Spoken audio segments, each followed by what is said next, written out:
When and how did you meet Susan Smith? I first met Susan Smith probably my second or third night on duty at the Women's Center. She had come up for medication call, which was done every afternoon or evening at 6 p.m. for the nighttime. And we always had to have somebody there to watch over them, make sure they took their medicine. Medication was dumped into their hand out of a little medicine cup, and somebody had to watch them swallow it and then check to make sure they swallowed. And so that's the first time I saw Susan Smith, was at medication calls. Were you aware of what she was charged with at that time and kind of some of the history having lived in South Carolina? Yes, I was very much aware of her, along with several other ladies that were there, what their charges were. When you have somebody murder a child in South Carolina, it hits the news instantly. Is that viewed different among inmates versus other crimes? In the male institutions, yes. I didn't see it in the female institution. I didn't see Susan being treated any different than somebody there for drug charges. At one point in time, her cellmate was also charged with killing her husband, and was serving life. Then she had been there 10 or 15 years, and nobody treated her different either. I can't think of the girl's name now that killed the autistic boy in Eastover back in 95, 96. She was treated just like anybody else. So if that had been at a male institution, we'd have probably had one or two instances where, when they first got into general population, that they were taught that children are to be left alone. Did she had issues Oh, yes. during her incarceration? She had quite a few, especially in the later years. Mainly after I left, her disciplinary record is extensive. And the online record only begins in 2011, when they started digitizing all of it into the what they called the CRT system and public access. But before that, I know her file was, even in 95, was pretty thick, because back then we kept paper files on everybody, and they had to travel with them. Even if they went to a medical appointment, that paper file had to go with them. So hers had already started to gain quite a bit of paperwork in it. A lot of it was dealing with her mental and medical issues, and the different trips to different facilities for treatment. That's not uncommon, and that continues even today. Even today, it continues. Anyone can go public access to the South Carolina Department of Corrections and view an inmate and what's on file. And one of the other things, other than disciplinary record, is their what they call transfer record. And she has numerous trips to different facilities for medicals. And that could be for anything.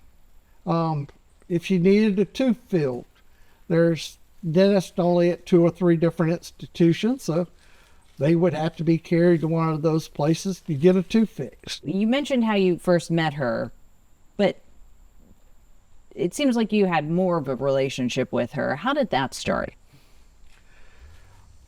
Over the first year, the females started, all of them would open up to me and talk to me. They become more comfortable with me being there, so they could complain. They knew I would listen and then try and deal with their complaints which was my job. And they said other captains and lieutenants would maybe just hear what they said or pretend to hear and go on. They wouldn't do anything, but you actually do something. And so Susan was one of them that would come to me and say, we're having this problem in the dorm with this officer on this shift, or there's these two girls are constantly bickering or fighting at night, or whatever the case may be. She just started coming to me more often with those types of little, I guess, complaints or informational pieces that I would have to look into. And she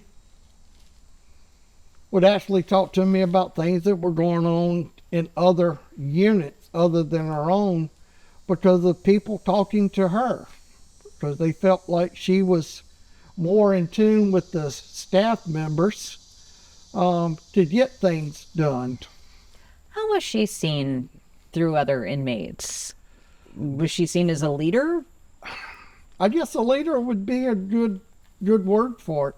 She had quite a following from what I could see. Everybody liked her for the most part. There might have been one or two that didn't, but it wasn't for what she done to get into prison. I'm sure it was something that she may have said or done to them while they were incarcerated together. But she had quite a following of ladies. What do you think made people want to follow her? Susan had a characteristic about her that just made her friendly, approachable, and likable. She was always happy. I can't say that I ever saw her in a sad or depressed mood. Now, occasionally she would talk about how she wished she was in a different unit, maybe because she was unhappy with what was happening in hers, but she was in a unit that specialized. Everyone in that unit had some type of mental issue that needed to be watched closer. You had to do more checks on their individual cells in that unit to make sure they weren't attempting suicide or, I guess, body deforming, or because a lot of times they would be cutters, or they would try and hang themselves just for attention, not to actually kill themselves, but just to get attention seekers. So it sounds like it started off with the kind of being able to bend your ear on what was happening within the facility. When did it become something more? I'd say about 16, 17 months into my time there.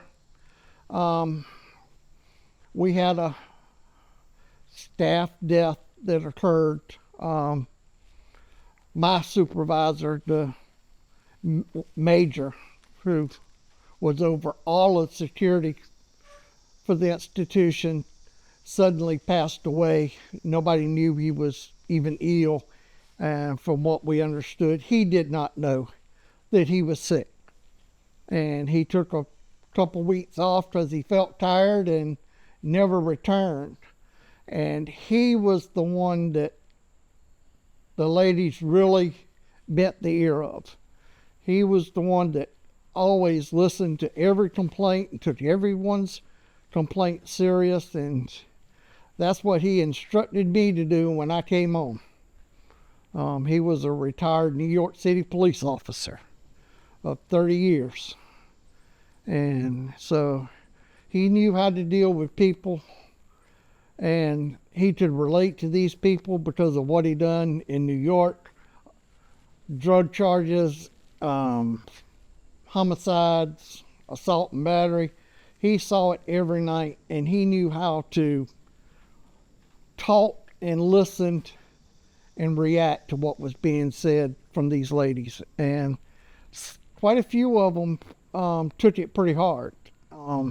They even had a memorial service at the institution for the girls.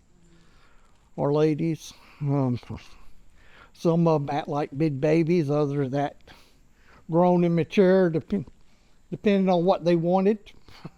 So they could change in a conversation on one heartbeat to the next of how they were acting. But once he passed away, Susan started coming to me and just talking about, I guess, issues, personal issues, how she was sad and disappointed in him not telling everyone that he was sick. And from what I knew, he didn't even know he was sick, but the girls weren't aware of that, and they didn't need to be told that part. But that's when it started being more. And in August of 2000 is when she started approaching me and talking about having sex, and how that she had been having sex, but she didn't specify. I thought she was talking about with her roommate, because her roommate had suddenly changed, and I thought she was sad because her roommate had, and they had been having sex. But no, she was talking about another officer that had just recently stopped seeing her all of a sudden for no reason. Come to find out it was for another inmate, and which I understand he finally married once he was terminated, and she got out a few weeks after that. They were married, and that really hit Susan hard. She turned to you for comfort? Well, that happened just a couple of days before I was terminated. We had already had our relationship start, and I guess that's what she was doing, was turning to me as the replacement for that, even though I kind of thought it was replacement for one of the other girls, but it turned out it was for him. She initiated contact. She pursued it vigorously, and every time I was on duty, she would bring it up until it happened. What do you say to those that say you share in some responsibility? The responsibility is a 50-50 split in my mind. She's responsible because she knew better than to have relations with any staff member. It's laid out in their inmate handbook that they're issued the first day they arrive at the department, South Carolina Department of Corrections Intake Center. And they're told to read it, learn it, and know it, and never lose it. And if something changes, they're immediately collected from everybody and exchanged one for one, so that they've got the newest and latest version. So she knew better. But I was trained from the start not to get involved with inmates, not to fall for their request for things to be brought to them. And it was starting to get to the point that where more and more officers were carrying huge sacks under the arm, called the sack phone, to work, and not to let inmates use them, because recording of their phone calls had already been initiated for every phone call, not just a random sampling, but every phone call was recorded. And so I knew better, she knew better. Responsibilities both ways.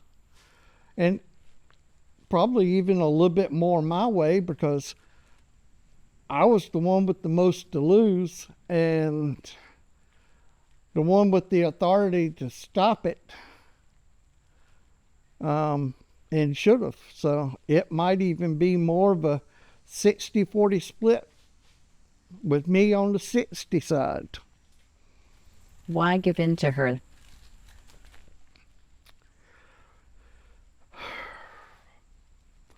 Her personality, the way she talked and approached, her reassurance that it would be our secret for life.